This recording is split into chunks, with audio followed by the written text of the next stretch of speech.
never know which way the rhetoric is gonna go. Classic conversations with Jae Tea and Lo. You never know which way the rhetoric. Classic conversations with Jae Tea and Lo. You never know which way the rhetoric is gonna go. Classic conversations with Jae Tea and Lo. You never know which way the rhetoric is gonna go. Classic conversations with Jae Tea and Lo. You never know which way the rhetoric is gonna go. It's classic conversations with Jae Tea and Lo. You never know which way the rhetoric is gonna go. Classic conversations with Jae Tea and Lo.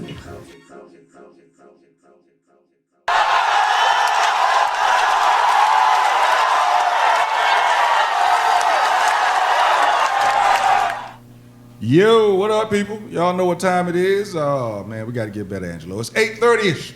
We're messing up.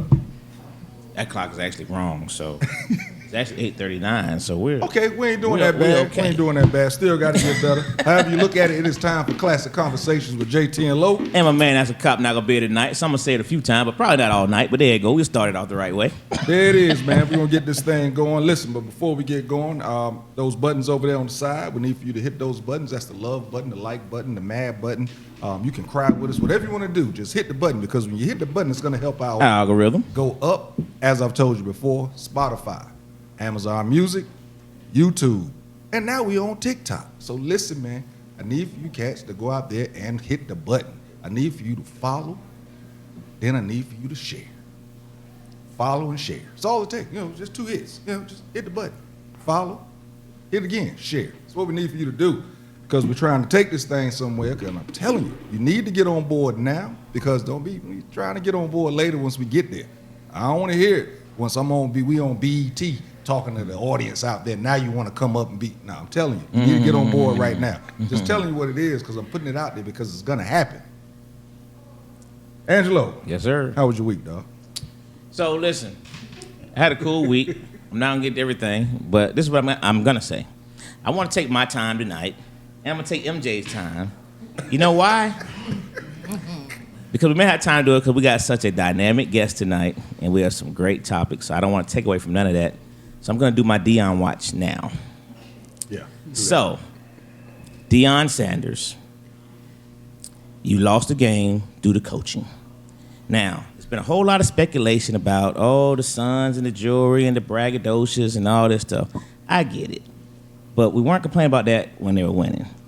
But now they're losing. Now everybody got something to say. Now, me and number one fan, we went back and forth about this online and on the phone, and a few other people. MJ even said today when I was talking to MJ earlier. He was like, man, they doing too much bragging. I'm like, the bragging had nothing to do with the loss. At all.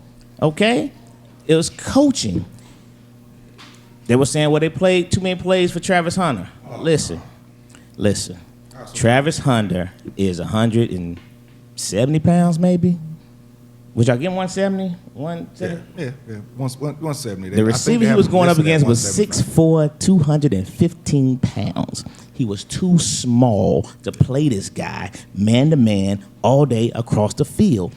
Coaches, bad decision. Why would you not double them up when they hit you for the slant? Over and over and over and over. Guess what? If you drop the safety down, you can't hit that same slant. It was bad coaching, folks. It had nothing. Now, my boy Jack said, I blame this loss on Shador. Why? Because he made that one bad throw in the fourth quarter, and it would have ended the game. Hey, you overthrew Travis Hunter. It would have ended the game had he made that throw. However, what about all the horrible play calls that were made before that? And then let's go to overtime real quick. I just did my time. Now I'm on MJ's time.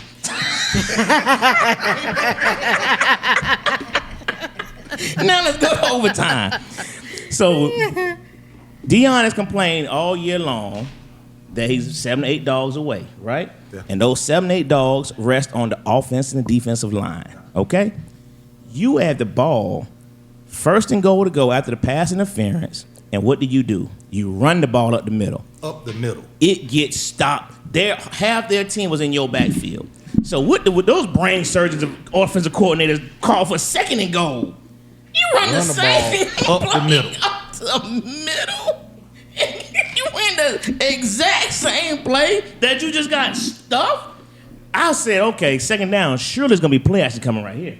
It has to be play action, RPO or something. You're not going to run the exact same. They ran the exact same play up the middle. I'm sitting there like, what brainchilds are these? Hey, And these are supposed to be such great coordinators and all that stuff. Listen, I haven't seen it. What I said last year when they lost that the bowl game, the Black College Championship, Hey. I said Deion was out-coached. he was done again. It happened again. He's been out-coached on several occasions. And now, you have to blame it on Deion because he's the head coach. Let's face facts. The offensive coordinators don't take the losses. The only people who take a loss in the game is the head coach and the quarterback. Nobody else takes losses. So you have to put it on Deion. Bad coaching. You get one receiver that kills you, you double that receiver. You make some. This kid had 294 yards in the second half. But get That's this. inexcusable. But get this. He had 294. The quarterback only threw for 396. So where's he going the entire game? And you tell me you're gonna continue to put Travis Hunter one-on-one? You're gonna continue to do it? He's too small. The kid has to get more weight. I mean, he's a great talent, but he cannot cover somebody that big, that strong, and quite honestly, he's older than you are. So he's a grown man. And he treated you like a little boy. So this is pure coaching. This is a coaching failure once again. And I love primetime. You know, I love it. You know what I mean? But his adjustments don't exist. You know what I mean? And it's shown in the big game. It's shown in the big. It showed in the It's in shown the Black College Championships. Yes. And it's showing now. It's shown in these all of big his games when you think about it. Yeah. Because there's no way you lose a 29-zip lead. But what you saw the other team midway through the second quarter, you started seeing the game change. They were making adjustments. They did not move the ball. They, being Colorado, did not hardly move the ball late in the second quarter. One thing I will give Deion, he did recognize that the game was changing because he said so. He said that we went into the locker room, and I could tell that things was changing. But so that makes it worse. You knew it was changing, but you still couldn't make. What did you do about it? Exactly. You made Exactly. They did not change their game plan in the second half. I've been saying it for the longest. Deion Sanders is a great people manager. He manages great people around him. But as far as him making a decision in a game, he has to have the right people around him to make those decisions. That's what. See, I wasn't gonna do this, man, and now you done got me. Had to do it, man, because it's been bugging me all week. I said, man, I gotta get this off my chest. You need to be on ESPN. You're like a great commentator. Yeah. Thank you. Tell Stephen A. Smith that. Right. And you know what? Okay, now it's my turn, and you ain't got to ask me how my weekend was, because I had planned on my weekend being a real kickback, lazy weekend. Okay. But that game messed everything up. I was good. It was 29-0. I'd smoked me a cigar. I'd had me a drink. I was actually about to put on me an album and kick back. Actually, I didn't put on an album. I actually started listening to Teddy Pendergrass. And that was going to take me on down. So then I could, go to sleep early. Turn off the lights. Right, there you go. I had some things I was going to do early Saturday morning. Well, that game got me so amped up that I wasn't able to go to sleep till 4:30, 5 o'clock Saturday morning. Oh, wow. Yeah, it got me amped up like that because the second half and the overtime was so crazy. I was in there screaming like, I cannot believe this one guy is running the same play. He caught 13 catches. He caught the slant on 11 of them. 11 plays. Slide a linebacker out, bring the safety down, do something. I just didn't get it. Didn't get it. Come on, man. And that kind of messed up my whole resting weekend. It killed it. But overall, it still was a good week for me. My Tar Heels won. My Giants showed up. Tar Heels are actually looking good, bro. They look like a football team. Yeah, Usually when you say a Tar Heels won, we talking basketball. Yeah. And when you said it, I meant to say basketball season ain't ended. I remember Tar Heels are 6-0. We 6-0 right now. Put that beat down on Miami. So that's crazy, man. I'm trying to stay quiet, not get too braggadocious about it, but I wear my Carolina stuff every now and then just to let people know. I only want to wear it on the show right now because I don't want people to think that I'm jumping the gun. Keep it trill. Keep it trill. Hey, one more real quick thing about Deion. And he didn't discipline his players. You pull out some guys, but when Travis Hunter, it's two things change that game around real quick. Well, number one, 97-yard play. Ooh. After a great punt, you give a one play, 97-yard touchdown. Ooh. Number two, they stopped them guys on 4th down. They were about to punt. What Travis Hunter do at the end of the play? You decide you're going to take a swing at somebody. Sure did. Got a 15-yard unsportsmanlike penalty. Sure did. And what did they do with the ball that drive? They scored a touchdown. So now you went from 0 points to 7 points. And that 7 points brought the game down to 10-point game. 2 big plays, and they did not take Travis Hunter off the field. You didn't see Deion get in his face. You didn't see nothing. Hey, man. Coaching lost the game. It had nothing to do with this. It had nothing to do with none of that they talking about. It had nothing to do with it. It was straight coaching. Period. All right, y'all. Our boss just told us we got to close out the topic. Thank you, MJ, for your time. We got 2 great guests here tonight. We got somebody showing. But as a matter of fact, both of them are great friends of the show. As soon as we come back, we're going to give them the shine that they deserve. Deion, let's be better. Be better, folks. These shirts, too, man. We're going to talk about it when we get back. We're going to talk about our shirts and everything. Why we so We'll be right fly. back. Classic Conversations with Jae Tea and Lo. Oh, ask a cop. He ain't here. Y'all know what it is. My bad. Told you I don't remember this all night.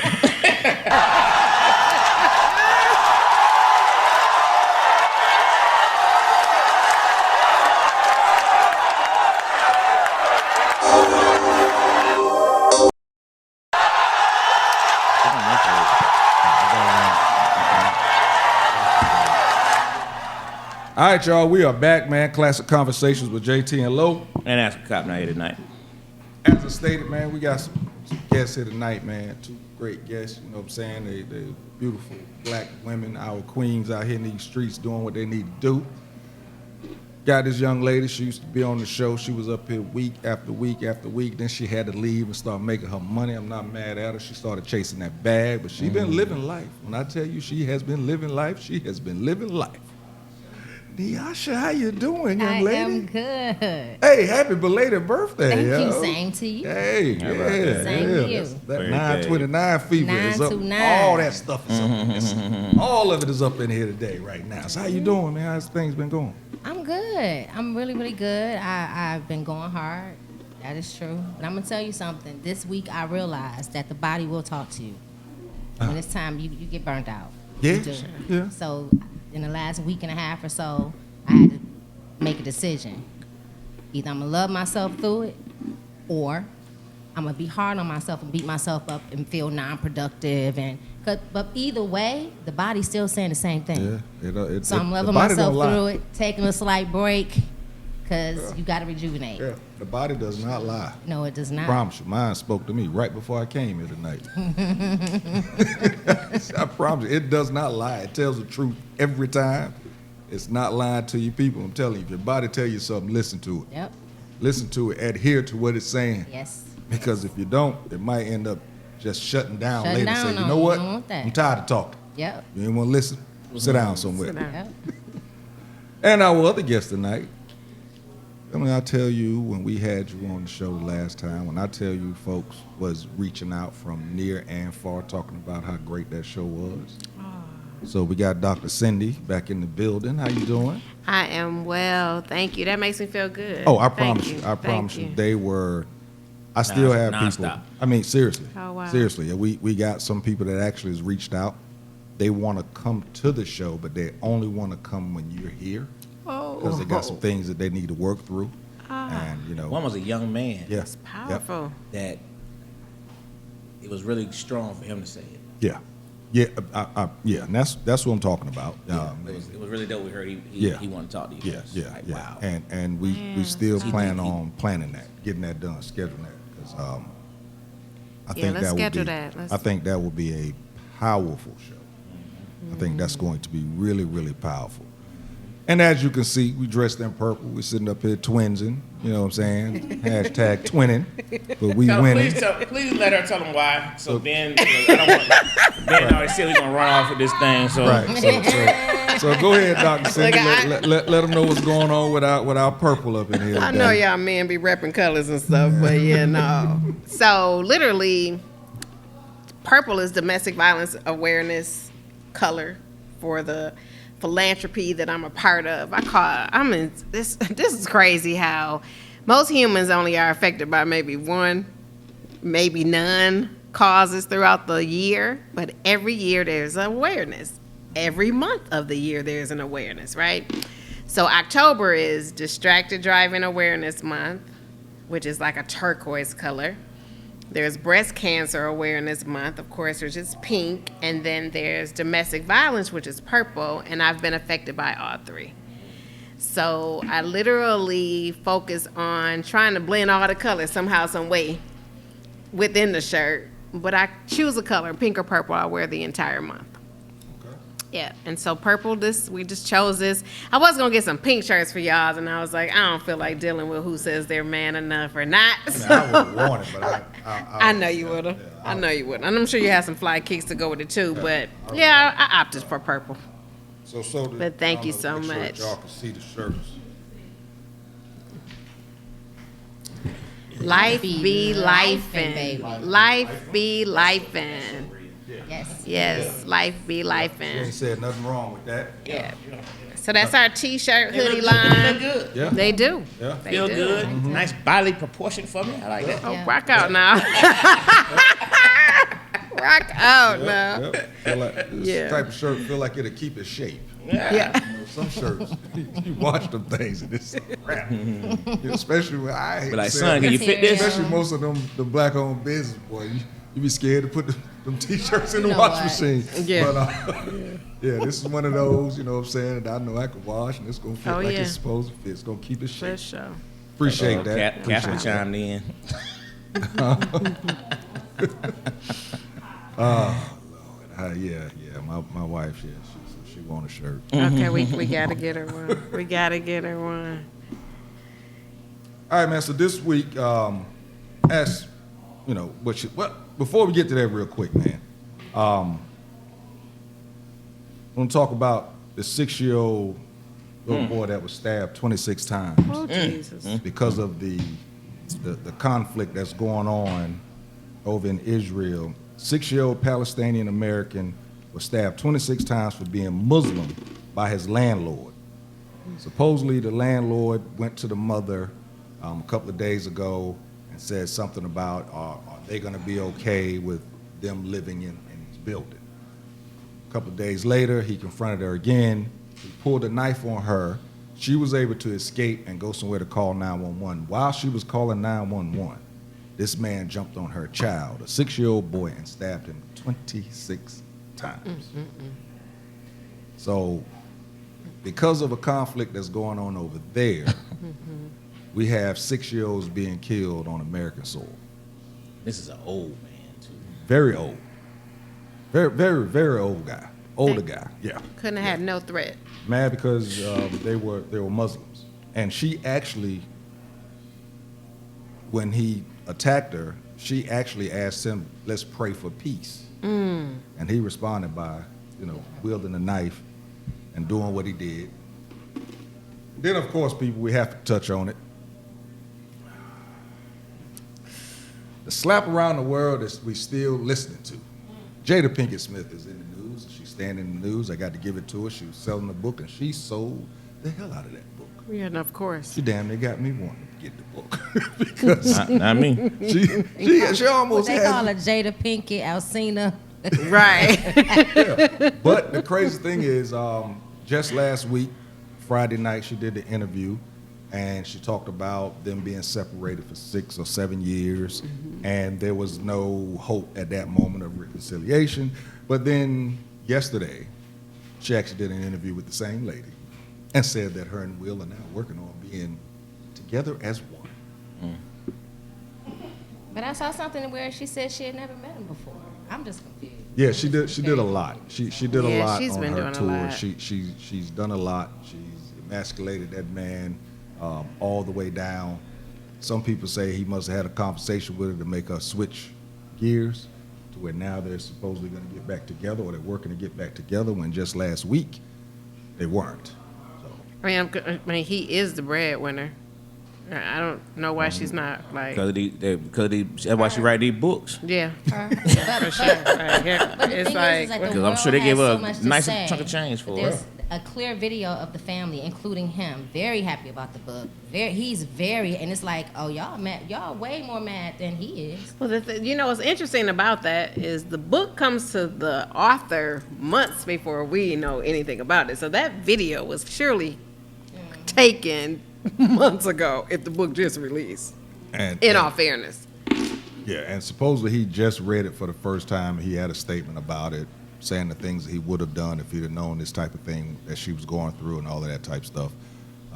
I just felt that we had to speak on the slap that was heard around the world, because that's what this book is really about. Yeah. If the slap wouldn't have happened, she wouldn't be writing the book. So I didn't think it was weird how she said, did he slap him? She said she didn't know he slapped him until they came and said, that Chris wasn't pressing charges. And I'm like, did anybody miss the look she gave him that made him get up? Yeah. Because she looked at him and she looked like, handle that. I just thought, and that's when he went up there. So he was laughing his butt off before. Yeah, he was cracking up. Yeah, she had a lot of nervous laughter in this interview. She laughed a lot. Oh yeah. So from a counseling standpoint, do you see her as being a toxic relationship? Like, how would you view that relationship? Severely toxic. She gives me severe narcissistic syndrome. She has it bad. And it's interesting, right? Most people with a certain type of caliber in their life hold that because they believe if they have to be this certain way or they'll lose what they have. But I think Denzel, I think Viola Davis, and I'm sure I can name a few others, they've shown the humbleness and have never had any kind of report from others about being rude and disrespectful in their families. They've never shown a sense of disrespect to their fans. They're very reachable.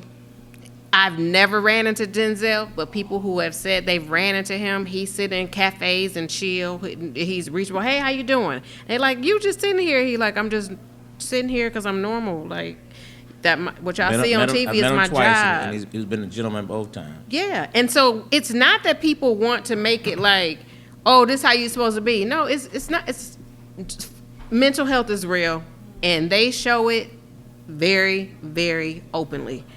That's an issue. She shows narcissism. What about from him, though? The fact that he seems to, I don't know.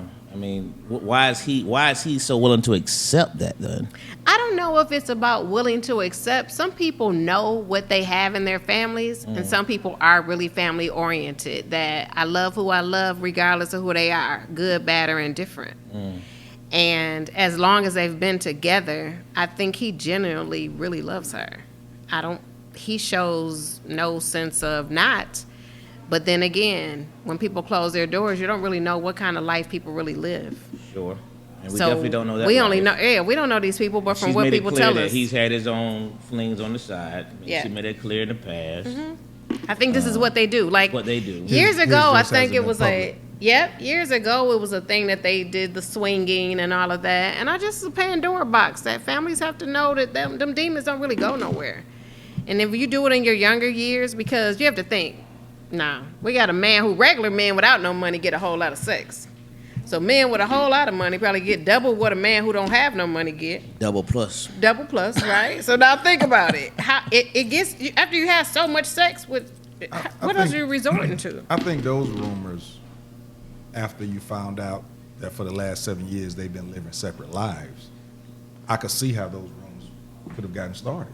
Yeah. If she's out hanging out, doing whatever, and he's out hanging out, doing whatever, you would think that either it's open or something. But actually, they were actually just separated. Will just had a stronger NDA. Stronger NDA. Yeah. Will's NDA was rock solid. As it should have been. Whoever he got with, they got paid and they shut up. True story. Or just to know how much validity is to all of yeah. it. We don't really know what them people be telling us and how much truth it is to it. I mean, but it makes it look like he has no backbone. Like he's just a gopher. Yeah. It definitely I does. don't think that's the case, though. And if it is, there are some women that like men who they can take their pants off. You know what I'm saying? Like just really cut them. And it's men that accept it. It looks like that's the type of couple that it is. I agree with that. It like she's definitely, you would think She wear the she wear pants the and he wear the pants. skirt. Well, no matter how much money he bringing in, she wears the pants. I definitely appears that way. You know that picture that go around where she got her legs wide open at the awards? Yeah. He got his And legs he get crossed. crossed, That's yeah. exactly what it is. Yeah. That's exactly what it seems Yeah. to be. I know You what got I'm some saying. great, powerful wives. You got somebody like Denzel's wife, Pauletta, who was in the industry, but she's such a gem. Yeah. And she holds herself to such Oh, a yeah. standard. Yeah. And then you got what's crazy man? Samuel Jackson. Samuel Jackson. You know what I mean? Yep. These are such great examples of women who, although they were in the industry and To the point to where Denzel can say, listen, I will not do a role where I'm actually kissing on some other woman. And will not and has Out of- not. because of the respect for his wife and the way she carries herself. You know, that's what Yeah. yeah. You Right, see, no, he hasn't. and then you look at Yeah. somebody like Kiss a nobody. And you ain't Will never Smith, gonna. it's That's like- it. Yep. That's it. Never and I bet you in gonna. that book, she don't talk about the fact that she slept with Her son friend. well, no, I'm sure she talk about that. 'cause That was talk about that. No. When Jump, what's them boys' name? Crisscross. She slept with a Crisscross when they were like 14 years old, I did. and she was 20-something years old. Yeah, I did hear that. Oh, yeah. I heard that a long time. Yeah. Oh, God. Oh, yeah. You know, I bet think- it's not in the book. But I think she, for years, if you just sit back now and look at her as she came up, she's divulged these serious mental health issues forever. And it's unfortunate. She's such a beautiful woman. She really is. And I think that childhood trauma has affected so many, and then they get all this money and feel like, I don't got to deal with it. Because the average human gets up every day and their goal is to have all this merchandise and material things instead of a clean spirit to live with, that God will give you whatever anyway. So that she moved and just let the industry, for a lack of better words, destroy the child in her. She really never grew up.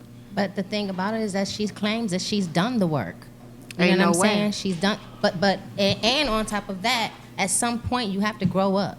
You grow through things. You grow past things. You It should. seems like Should, at right. 50 You years should. old, she Right. hasn't really. She's like, it's getting worse. Yeah, but you think? know what I think? And it is. Yeah. And I think that because it's easy to say to common folk that I've done the work, but your actions speak louder than anything you could have said you've done. Yeah.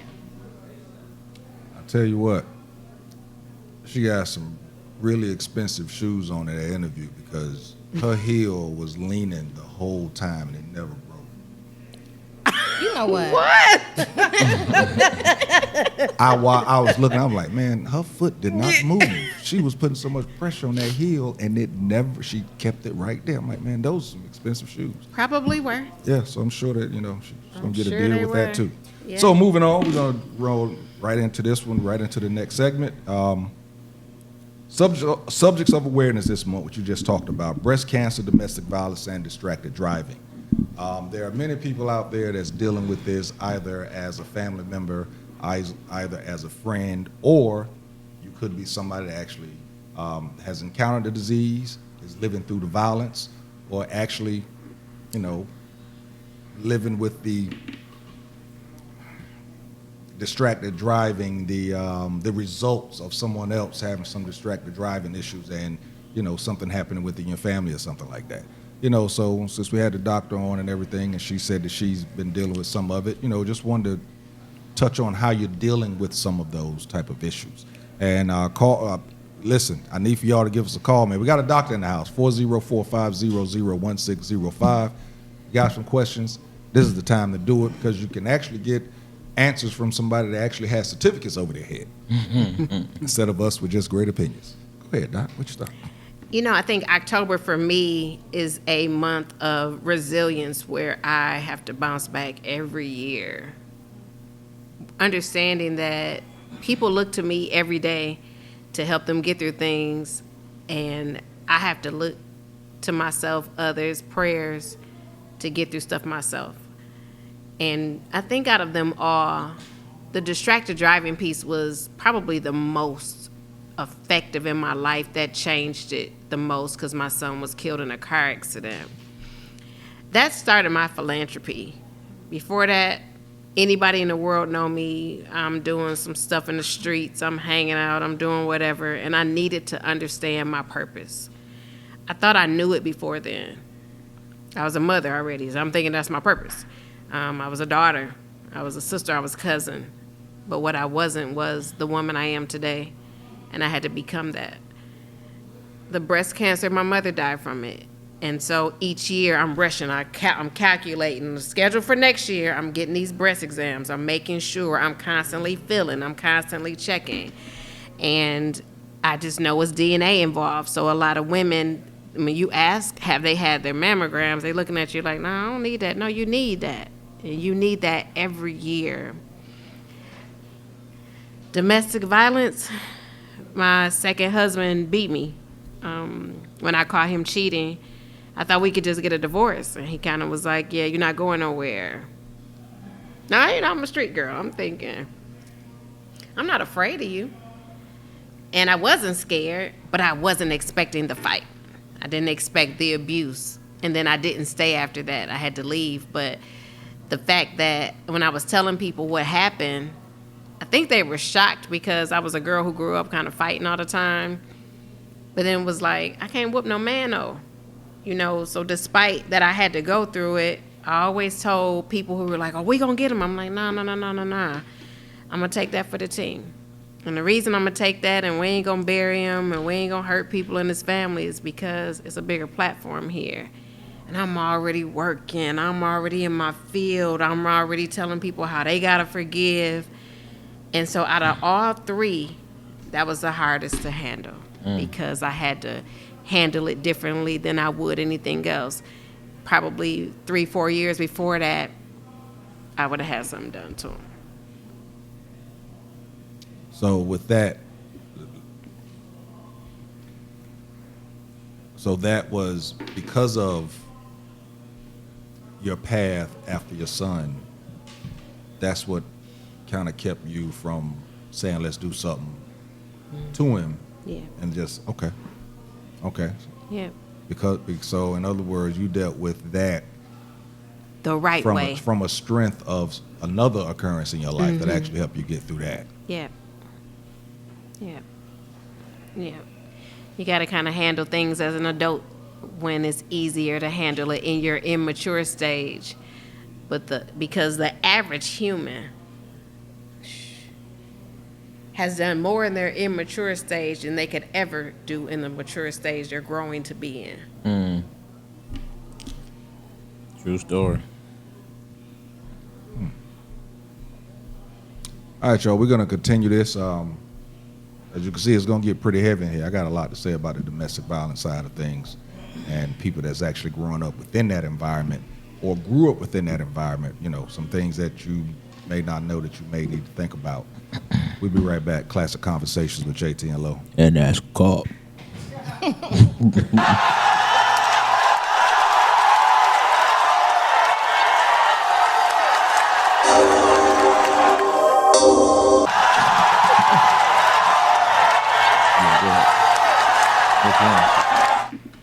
Last y'all, we are back. Classic Conversations with Jae Tea and Lo. And my man, that's a cop not here tonight. 404-500-1605. Give us a telephone call if you got some questions for the doctor or any of us amateurs on the stage. We got you covered. So the domestic violence thing, as I was saying, wait, you wanted to go through? Okay. Number one just said she told a friend of mine October is also her worst month. Her late brother's birthday is October 9th. Dee RIP. Our late father's birthday is 14th. Our late parents' anniversary is today, October 17th. She says her heart a little low. Birthday is October 19th. Still witnessing close family members in a close relationship. April used to be the only month nothing happened in our family. Now every single month. Yeah, and naturally I can relate to the little low part because that was my son, and October 19th is his birthday, and so October's a September 13th the day passed. October 19th was his birthday. So, I got that little window where it's so I definitely get that portion. Yeah. It's it's definitely a trying time for sure. But Yeah, I wanted to speak on the domestic violence side of things. Basically there are a lot of people out there, let's face it, back in the day, there was a lot of domestic violence going on that never was reported. You know, there was husbands beating on wives, boyfriends beating on girlfriends. There was some girlfriends beating on boyfriends and some wives beating on husbands. I think that goes on more today and not being reported than anything.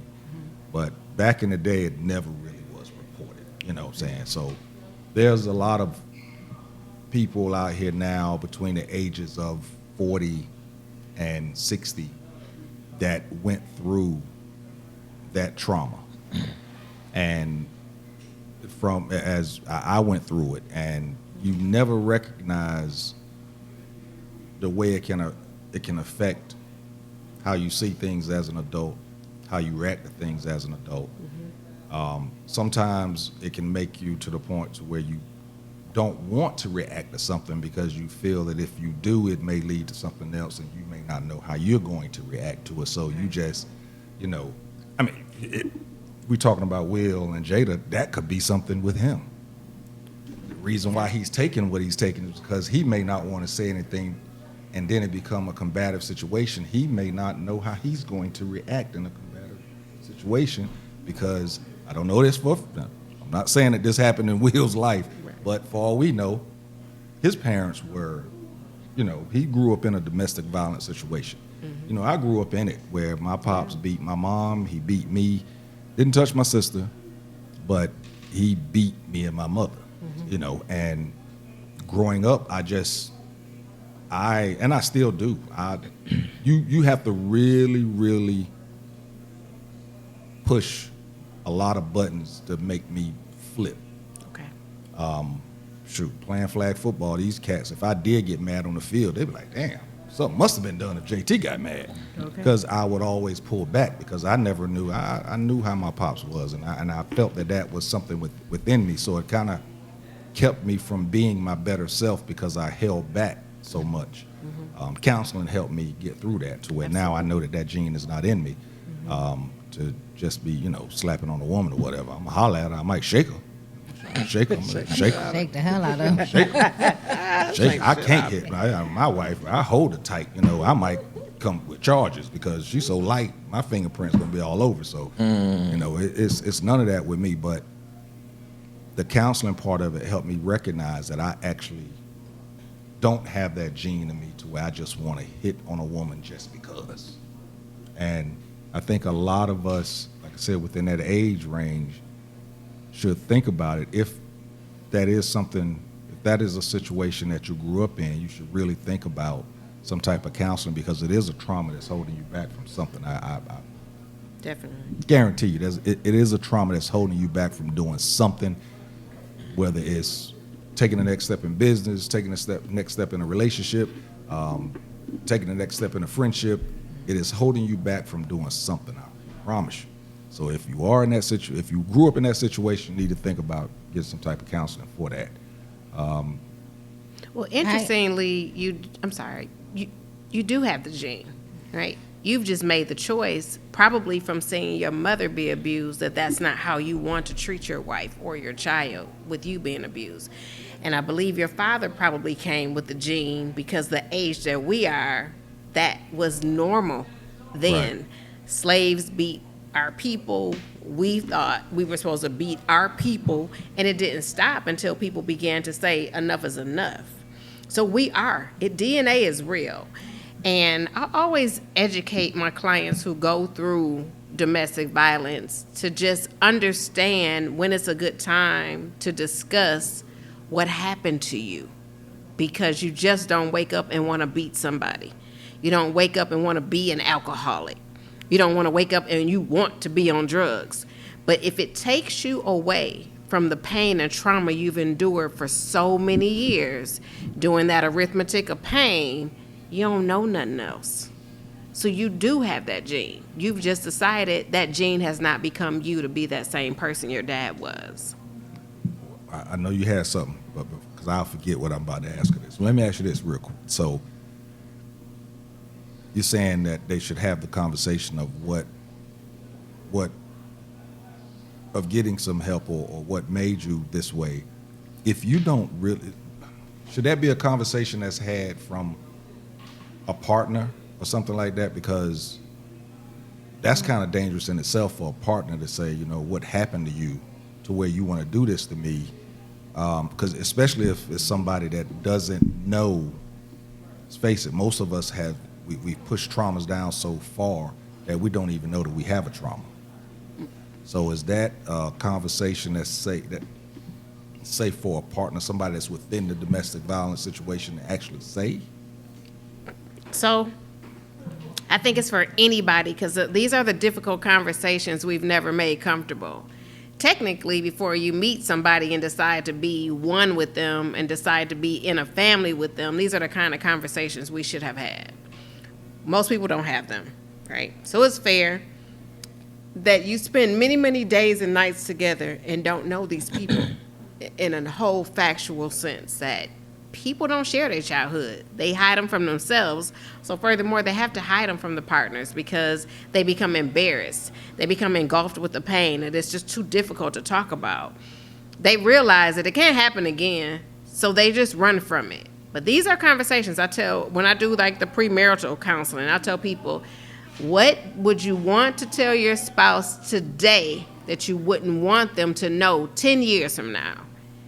I don't care how difficult it is. Let's do a process of elimination. Let's do the artichoke peel. Let's peel back this pain and talk about it. Because this is a person you're going to spend the rest of your life with. How can you not have these difficult conversations?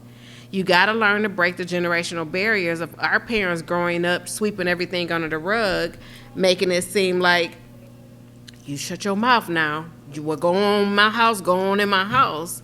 But it destroyed every kid coming up in that house. So you have to have them. And even in domestic violence, every day ain't bad. And you got to learn when to slip it in to have those conversations. Oh, baby, you look so good today. We having a good day. Church was good. Dinner was great. You having a great day? Tell me about your childhood. What happened? What really made you do that, right?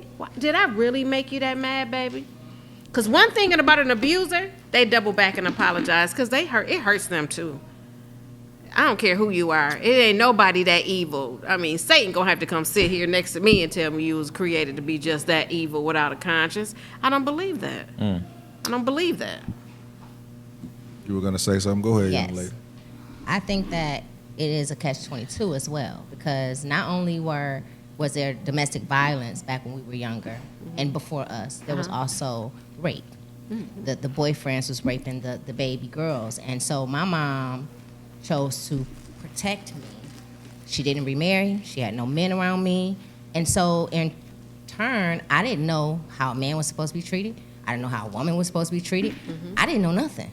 So I met my first high school sweetheart at 13 years old. By 14, I was getting beat. He told me he did it because he loved me. But see, his father beat his mom. So that's all he knew. But I didn't know nothing different, so I'm thinking, oh, this is love. And it went through my teens. You know what I'm saying? So it's like either you go through it or you're protected and you don't know what's what. I feel like I just didn't know. You know, and even when my mom was just trying to tell me, like, this is not the way it's supposed to be, it's like, but I ain't seen nothing else. He said he loved me, you know, and then my father wasn't there. So it's really a catch in between that. You want to protect your kids, but they still suffer. And depending on the way that you protect them. Absolutely. That was going to be my thing, that parents can protect their children. Because my 13-year-old daughter, just ain't going to have no boyfriend, first off, right? It's just not going to happen. Second off, I was a teen parent, but I was raped in my own house by a brother. So where my mother didn't protect me, I never found a way to tell her how it happened. It was never a good time. I was 35. I was 6 years old when it happened. I was 35 when I ended up telling that story to her. And instead of her saying, oh my God, she was like, what you wait so long for? What? And then I had to literally say this. It wasn't until probably 2 years after that I found out my mother was raped. So nobody ever told me. Fast forward, I write a book. It's like 18 cousins calling me. I was raped, and we hung out on a regular basis. And I'm thinking I was the only one for years who had ever been touched with the same amount of people who have always been around each other. And now everybody was like, damn, we all been holding secrets. And then we look back, all our parents were too. So DNA is so deep because one thing about the human body, when you conceive children, the sperm in the body brings everything with it. It's just so normal for your dad and mom to be out on a good night. Think about it. You kicking it, you partying, you at the bar, y'all smoking weed, y'all drinking liquor, maybe done popped a pill or did a line or whatever, and then you go have sex. That's all in the sperm. They're having a good time. I'm talking about a good time, right? But nobody understands how real that transfer is. That's real. Yeah. And then that's when it was like, oh, we was in our probably teens when we heard about crack babies. What is that? Right? Nobody really knew. But then now you start thinking about it. How a crack baby become a crack baby? Yeah.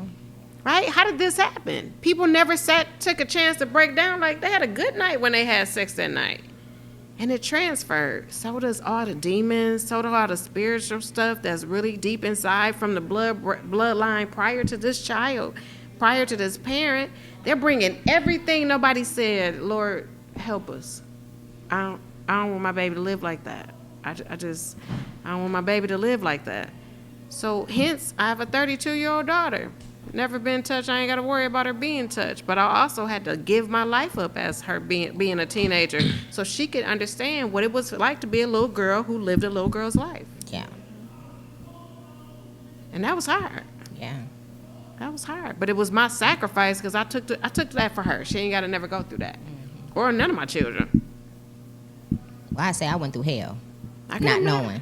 I understand. You don't know what you don't know. You don't know. Exactly. And we can't blame ourselves. So even for you, it wasn't that you went through hell to be destroyed, right? That really was for him. Whether you understand it or not, I know it seems harsh to say you shouldn't have been beat as a girlfriend. You shouldn't be beat, period. Mm-hmm. But somewhere, somehow tells me if that guy is not dead, he's somewhere suffering for anything he's done to anybody, and that includes you. Oh, yeah, all of us. Mm-hmm. All the girlfriends. Mm-hmm. We all know each other. We was all beat. So, yeah, I mean, fortunately, I'm a healed woman at this point. Yeah. But, when I look back, it started at 14. I was a baby. That's the other thing. And he was a baby. But he really was conditioned to feel this is how you show love. That's what love was for him. Because that's what he saw. And you know what's amazing too? There are some women Same. out there that actually feel that they're not loved. Exactly. I actually heard him say it. Yeah. What? Or if a guy treats them good, it's like, ew. Blew me I'm away. used to being treated like garbage. This is not okay. You corny. But that's a lot of girls who don't here. grow up, like you said, without the father to teach them, daddy's girl. Yeah. No one should do this to you. And the mother saying, these are your body parts. Don't let nobody do this to you. They shouldn't be touching you. Shouldn't be this. Unless daddy was a beater himself. Exactly. How does that affect girls if the father was an abuser? Yeah, a lot of girls. Daughters. See, how does that affect them? One thing about that type of abuse is it's a domino effect in the life. You're going to become who you are. You're going to become what you see. So even though men or young men or men, however, no age, race, or gender based, repeats where they come from, the abuser either is going to abuse or continue to be abused. Or to accept the abuse. Exactly. That's what you saw. Yeah, because you're going to see. Some girls going to say, it's okay, it's cool, let me keep taking it. My mama took it. She just seemed to be all right. She seemed to go to work, come home, eat, cook. She good. I ain't see too many bruises, right? But they never realize the mental effect that it has on you to go forward. You're never going to trust nobody. You're never going to really experience love until you get that proper healing that allows you to release that trauma. And you're going to accept things that you don't deserve because you never saw fit to build the proper relationships with who you come from. You have to, I always tell people, when you don't know your parent, do what you can to find that parent. So you can know why you walk like that, why you talk like that. Where's your grandmother? What were they? Unless they completely are deceased and you have no connection to the family you come from, it's too much stuff out here now. I just helped a family find out through Ancestry. Whatever you got to do, find your people or learn to heal with what you came with because you got to heal. You cannot keep living like that. It's doing nothing but destroying you. And who's ever around you or in your circle, they don't deserve to be destroyed with you. Don't be the bad apple on top of the other apple and make that apple sour because you don't want to heal. And it on can't top of happen that, again. I'm sorry. No, go ahead. You gotta heal, but you have to learn. You have to deprogram yourself and reprogram yourself on what love really is. Absolutely. And You then gotta you learn have to it. begin to love yourself. Absolutely. Because in loving yourself, you're teaching others how to love you. Absolutely. They ain't even gonna come at you with the BS if you loving on you. That's right. So Because there's so much you won't tolerate. exactly. You're like, oh, no, I did that. And I ain't gotta You tell can see you. it. And I ain't Exactly. gotta It's like tell the you. red flags come. Exactly. You're like, oh, yeah, nah. Yeah, I don't have What to you yelling for? talk to you You about know, what to do right. to me. That's right. You see how I'm doing me. That's right. And you keep And you you gonna won't come accept at me nothing the less. same or better. That's right. It's nothing less. That's so. right. Absolutely. And Yeah. and women have to have that mindset. Like yeah. women got to say, no, I'm not settling for that. Right. We having a conversation. You a man. You talking to me, and you whoa. Right. No, bro, we're not yelling. We don't yell at each other. That's not how we talk to each other. We communicate. Use your words. Don't yell, and let's have a conversation. If you're still angry after that, that's the last conversation we're not having no more. Right. That's it. And I'm not gonna usually, yell if at you. you're a certain age, you didn't argue enough to last you the rest of your life. You didn't Right. fought. I'm a fighter too. That's right. You know, I was Yeah. taught to fight. Yeah. I was fought. I thought this is what we do. That's right. So at this age, I'm not doing. Listen, doing it's money to that. get. Yeah. It's so much love, and life is about loving. That's right. Life be lifing, but you live life Oh yeah. until have you to. check out. That's right. Yeah. You're absolutely right. And I think that's a great platform. I love that. I love that you understand that. But we have to share that more. You're right. It's so many women that are hurting from their daddies, their first loves, their children's fathers, and they have really atoned to the fact that they're going to be this way forever. Know that I promise you, I swear, there's a man that's going to respect the you inside of you that you don't even know yet, and he's going to help you find that. But you have to respond to him accordingly. Just because we've been single parents and handling our business so long, when a man come around, so let him wear the pants. Stop trying to be a man when you got somebody. We supposed to be in our soft stage Yes. now. Yes. We supposed to be the, hey, Yeah. baby, thank you, sweetie. Oh, not, yeah, whatever. No. No, we got to go to the soft stage. Can y'all find that? Though? And I say it Yes. because I watched.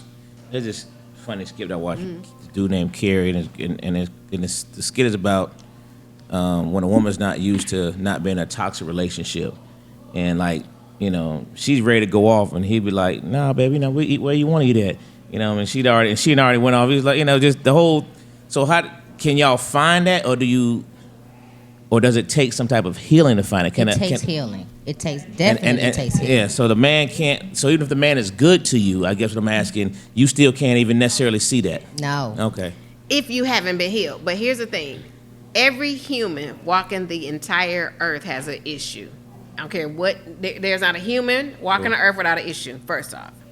When you find someone that you feel a sense of comfort to be yourself around, that's the person you have to start learning to trust, learning to be loyal to, learning to open up to, which will eventually be the person that you can find yourself being with. The problem is everybody comes as a representative in a relationship. I want you to know who I think I am. I want you to be, you know what I'm saying? Like, I want you to like who I really want to be. But when you're open from the beginning and say, hey, no bars hold, I like you, I like this about you. Tell me, where are your parents from? Where are you from, right? The problem, everybody want love so bad they jump in the wrong method. Just start having sex and doing stuff and they forget. You got to know these people first. You got to date. That's You got to court. That's what Unc said. Unc said at the minimum, you should know your mate's family mental history. Why marry someone with a disposition to violences, criminal background, history of abuse, dating or past marriage? Put the crazy on the table. as you said, you got to talk it out. You gotta and this talk is it why out. I feel that becoming friends or dating or seeing someone as a friend first, being around them to where there's no pressures of trying to impress, and then maybe realizing this might be somebody I could date, and then going in because you've seen them pretty much as them true selves because they wasn't trying to impress you with that's Right. man or woman, because both of us come with representatives.